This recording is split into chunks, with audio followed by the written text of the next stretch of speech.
एक मिनट गल कर सकते खामोशी ने सारे बुजुर्ग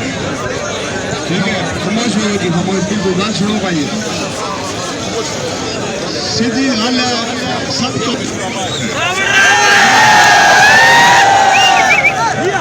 मैं ना प्लेटफॉर्म इस्तेमाल करते हैं सारे लोगों की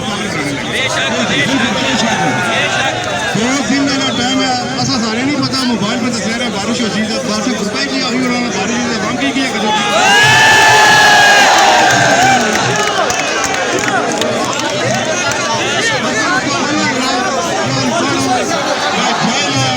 रोटी की गोदी अपने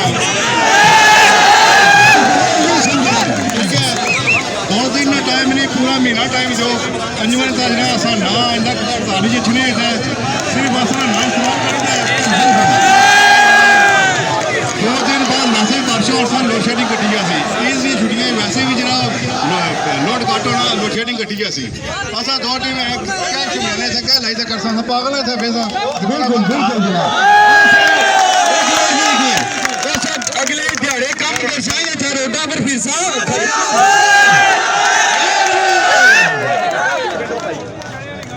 एक मिनट ठहरियो जी क्या है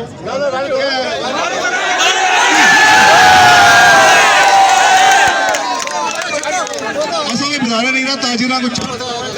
टैक्स देने बैठे हुए इतना ग्रुपा धमकियां देनिया जितनी जानिया भाई जो बंदा दुकान खोलती अपना आपू जिम्मेदार